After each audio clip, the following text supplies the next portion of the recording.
이 바울과 바나바가 이고니온에서 전도를 하다가 그때 당시 그 지역에 있는 이 유대인들과 관리관들에게 그 돌을 맞기 직전에 도망하여서 이 루스드라에와 그 더베라는 곳으로 이전을 하여서 말씀을 복음을 전하는 그때 상황을 이야기하고 있는 말씀입니다.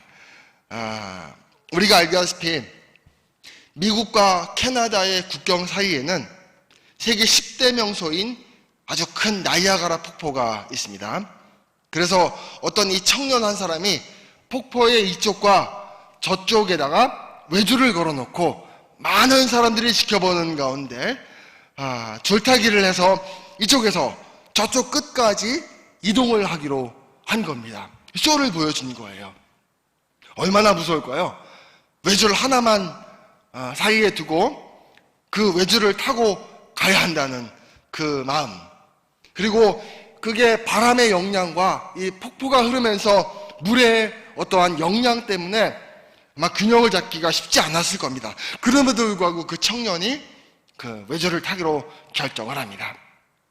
그래서 그 청년이 외줄을 아주 갸우뚱갸우뚱거리면서 정말로 여기서 저 끝까지 잘 이동을 해서 건너갔어요. 사람들이 어땠을까요?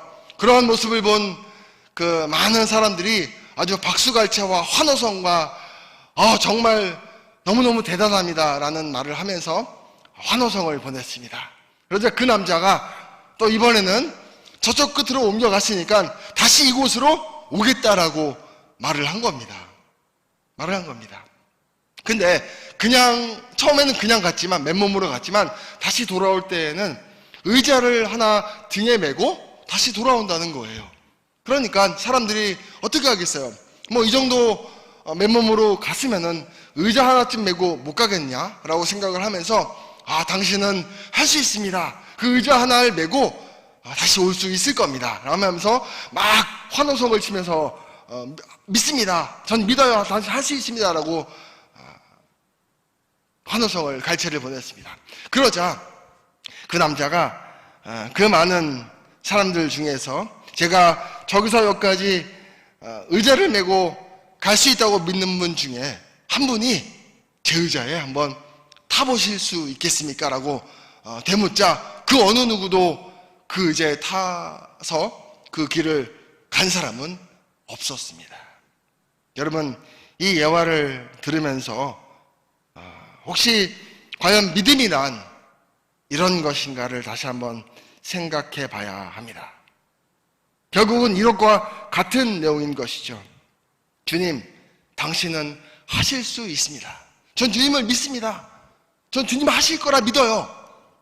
하지만요, 나와 주님의 인생을 연관시키지 마세요. 내 삶을 주님 인생에 끌어들이지 마세요. 제가 주님과 함께 가기란 어렵습니다. 라는 것과 아마 같은 것이라 볼 수 있겠습니다. 여러분의 믿음은 어떻습니까? 지금 이곳에 모여서 교회, 하나님께 예배드리는 이곳에 예배드리는 모든 여러분들을, 저와 여러분들을 교회에 사는 성도 또는 신자라고 말합니다. 그렇게 지칭하죠. 그리고 우리가 교회에 모여서 예배하는 그 이유가 뭐 때문일까요? 믿음 때문입니다. 우리가 구원받을 수 있는 길도 오직 믿음이라고 말합니다.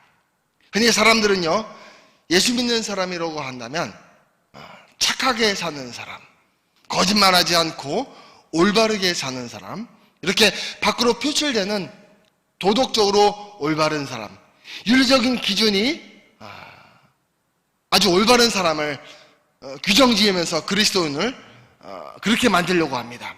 그리스도인이라면 어떻게 살아야 된다고 세상 사람들이 말하던가요? 착하게 살아야 한다고 말하죠. 올바르게 살아야 한다고 말합니다.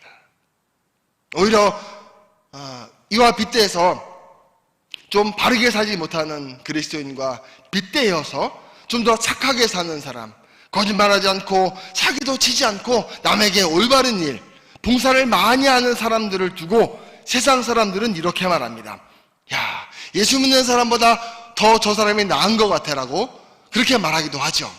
전 그런 사람 많이 봤어요. 제 주위에서 저도 착하게 산다고 자부하는 성격이지만 더 착하게 사는 사람보다 사람들이 그래요. 그 사람에게 야, 너는 저 사람보다 나은 것 같아.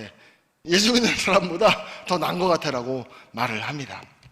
그런데 이렇게 말하는 사람은 예수 믿는다는 것이 무엇인지 전혀 알지 못하는 사람인 것이죠. 예수를 믿는다는 것, 즉 믿음은 예수님과 신비스러운 연합에 있는 겁니다.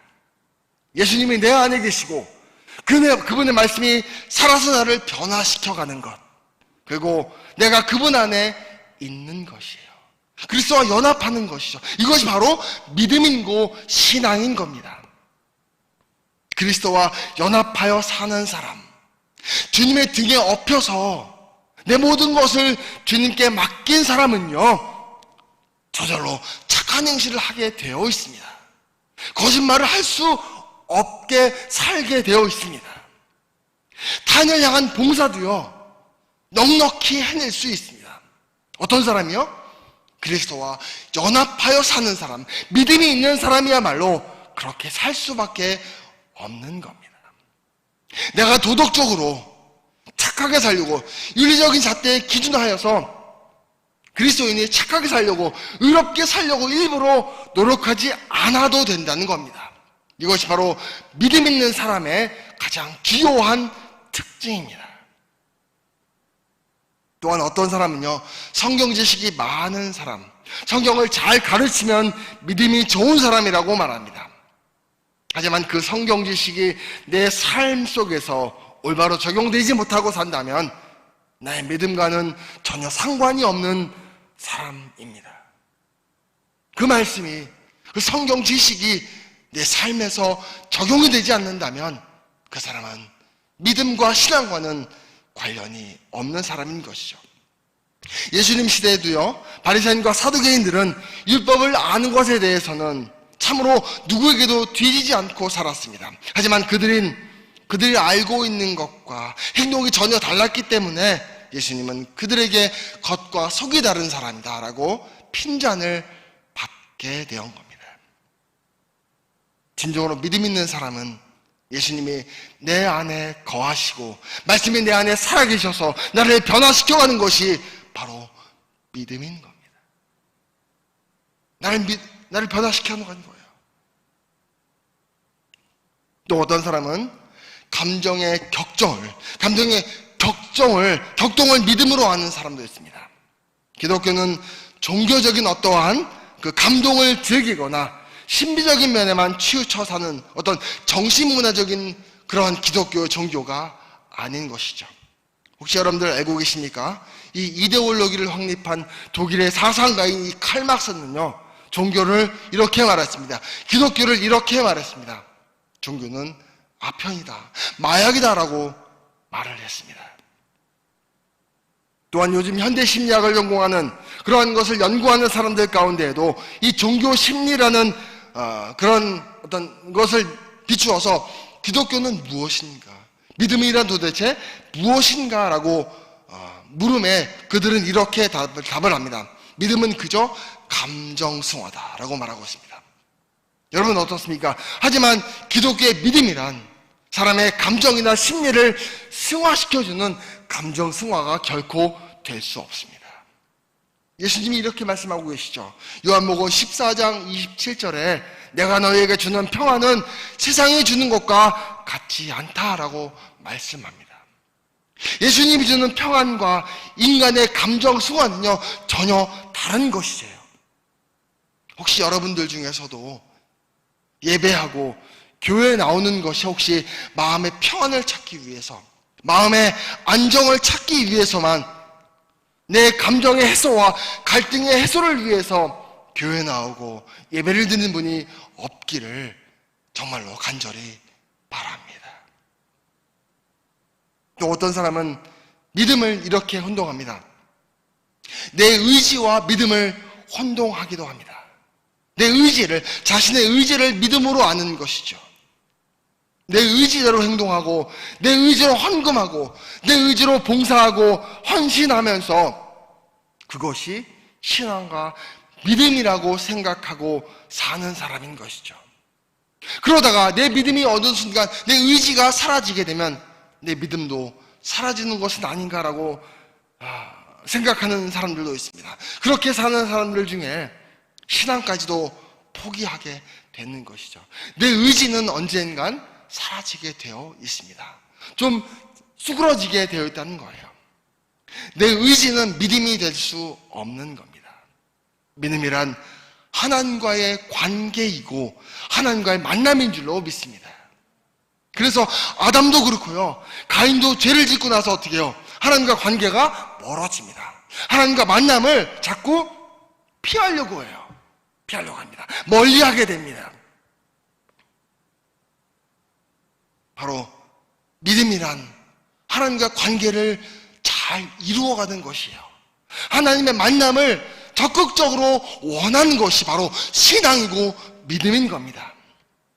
또 어떤 사람들은 믿음이란 종교의식과 예배의식에 많이 참여하고 가담하는 것이 믿음이다라고 혹시 잘못 생각하고 있는 분도 계십니다. 하지만 이런 생각도 결코 올바른 것은 아닙니다. 물론 우리 성도들이 이 신자가 그리스도와 연합하여서 하나님과의 관계가 좋은 사람은요, 예배를 소중히 여겨요. 그렇지 않습니까? 하나님과 관계를 소중히 여기고 만남이 잦은 사람은 예배에 올 수밖에 없습니다. 예배를 잘 듣는 것이 맞습니다만 제가 말하는 것은 그것이 아닌 거죠. 오직 종교의식에 많이 참여하는 것만이 믿음이 좋은 것은 결코 아니라는 것입니다.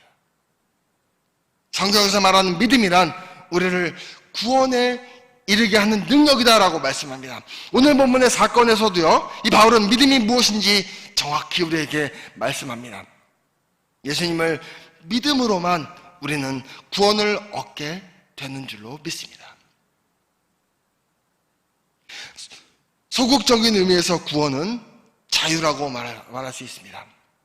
우리는 이 믿음은 죄와 사망에서 그리고 하나님의 진노와 율법에서 자유하고 해방하는 것입니다. 여러분, 죄를 많이 지어본 분들은 알 겁니다. 죄는 어때요? 자꾸 빠져들어가려고 하는 속성이 있습니다. 죄를 한번 지으면요, 그것으로 끝나지 않습니다. 자꾸 또 지으려고, 또 죄를 지으려고 하는 반복성을 띠게 되어 있습니다.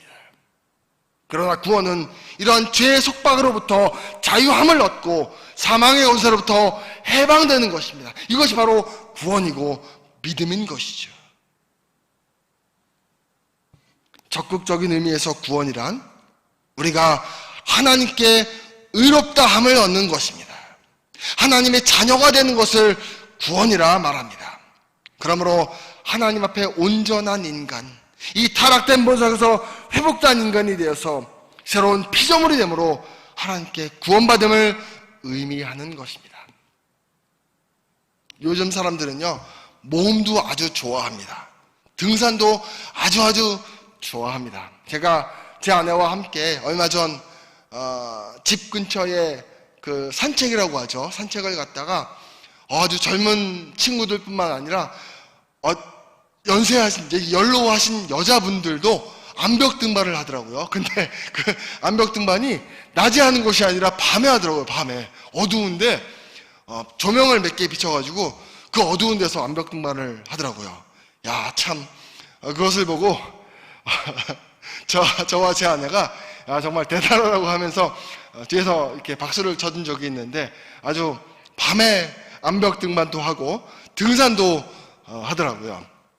그래서 어떤 사람들 중에는 이 등산을 낮에 하는 것이 되게 시시해서 그 암벽이 많은 이 산, 아주 돌이 많은 이 산에 낮에 등산하는 것이 아니라, 낮에 등산을 하는 것이 아니라 밤에 등산을 하겠다고 하는 사람이 있었습니다. 그래서 어두운 가운데에서 등산을 하는데 그냥 산을 오르는 것이 아니라 암벽도 등반을 하는 거예요. 그래서 더듬거리면서 잘 올라가다가 어느 순간 그만 이 사람이 발을 헛디뎌서 쭉 미끄러지게 된 거예요. 그러다가 이 사람이 반사작용으로 팔을 딱 뻗쳤는데 나뭇가지를 탁 잡은 거예요. 나뭇가지 탁 잡은 겁니다. 더 이상 어떻게 해요? 나뭇가지를 잡았는데 낭떠러지에서 잡았는데 뭐 올라갈 수 있겠습니까? 아니면은 그 밑이 혹시 낭떠러지인지 잘 모르는데 내려갈 수도 없는 상황인 거죠. 참 앞으로 전진할 수도 없고 뒤로 후퇴할 수도 없는 그러한 아주 어려운 상황에 빠지게 되어 있는 겁니다. 그래서 이 사람이 하나님 앞에 기도를 하기 시작합니다. 하나님, 저를 좀 살려주십시오. 제가 등반을 하다가 이렇게 미끄러져서 나무에 매달려 있는데 저를 좀 살려주십시오 하면서 하나님 앞에 막 기도를 하기 시작합니다. 그런데 정말로 놀랍게도 하나님이 응답을 하신 거예요. 뭐라고 하셨을까요? 그 손을 놓아라. 네가 잡고 있는 그 가지를 놓아라 라고 하시는 거예요. 이 남자가 깜짝 놀랐습니다. 아니 하나님, 제가 이 나뭇가지를 놓으면요 이 밑이 낭떠러지인지 모르는데 제가 떨어지는 거 아닙니까? 라고 말하면서 하나님 말고 또 다른 분 안 계십니까? 라고 기도를 하는 겁니다. 그러다가 기진맥진해서 더 이상 매달릴 힘이 없을 때에 날이 어둑어둑한 것이 밝기 시작합니다. 그런데 신기하게도 그 남자가 밑을 보니까 바닥이 자기의 몸과 발바닥과 몇 센치 차이 안 나는 거예요. 하나님이 응답을 주셨는데 그 남자는 믿음이 없어 그 은혜를, 하나님의 응답을 주신 것을 받지 못하게 된 것입니다. 혹시 이 이야기가 나의 신앙의 모습은 아닐까요? 하나님께서 아무리 큰 은혜를 주시고 응답을 주셔도 우리가 받아들일 수 있는 믿음이 없다면 그 큰 은혜를 소유할 수 없는 겁니다. 믿음이란 하나님의 말씀과 그분의 능력을 그대로 받아들이는 것을 말합니다. 우리 생각의 잣대로 하나님을 평가해서는 안 되는 것이에요. 그냥 말씀대로 믿는 것, 이것이 바로 믿음인 거예요. 제가 아주 어릴 적에 교회를 가면요 연로하신 권사님들이 이렇게 말씀하신 분이 계셨습니다. 꼭 덮어놓고 믿어. 덮어놓고 믿으래. 성경을 펼쳐서 믿는 것도 아니고 덮어놓고 믿으래요. 덮어놓고 믿으라는데 어떻게 보면은 그 말씀이 맞는 거예요. 맞는 겁니다.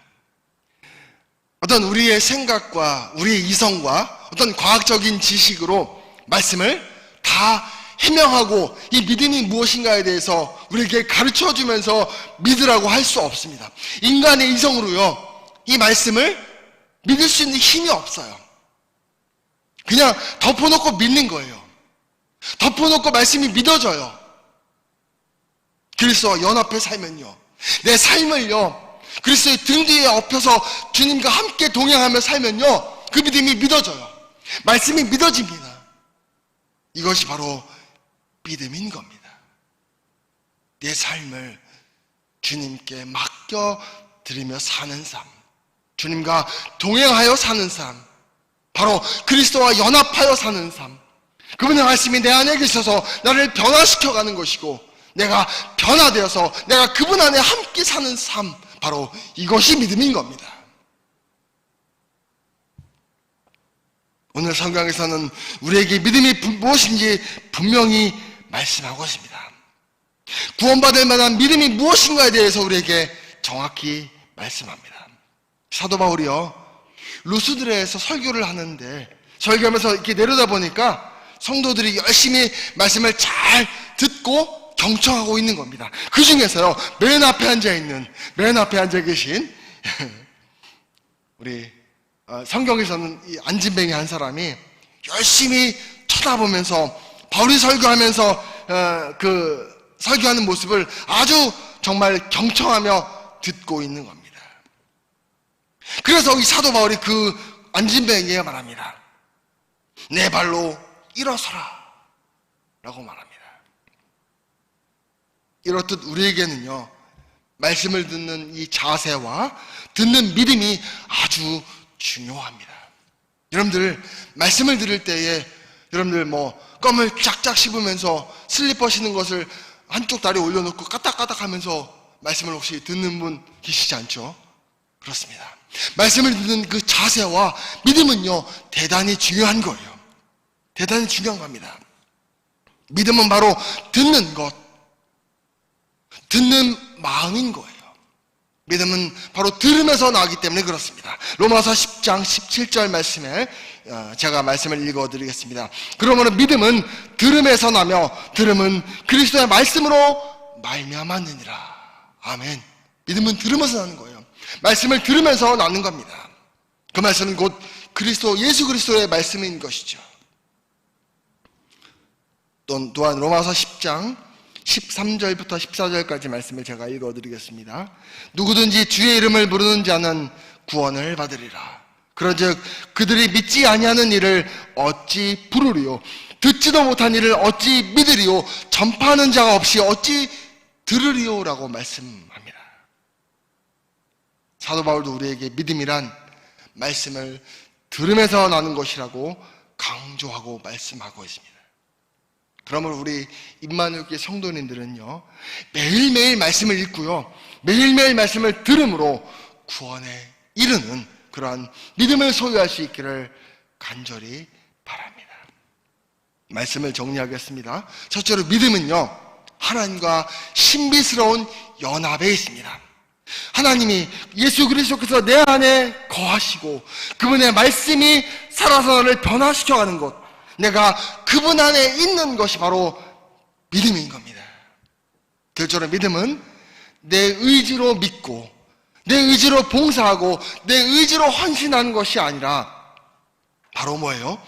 하나님과의 관계이고 하나님과의 만남인 겁니다. 셋째로 믿음은 우리를 구원에 이르게 하는 능력입니다. 오늘 본문 사건에서도 바울은 믿음이 무엇인지 정확히 말씀하고 있습니다. 구원받을 만한 믿음이 우리를 구원에 이르게 되는 줄로 믿습니다.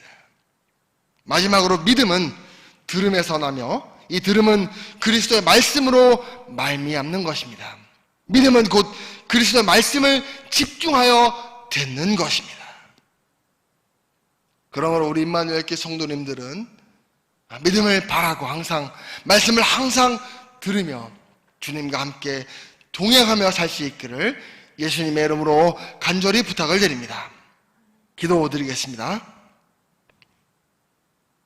사랑과 은혜가 풍성하신 하나님 아버지, 주님의 전능하신 손으로 주의 백성들을 살피시고 우리가 믿음이 없어 책망받는 일이 없기를 소원합니다.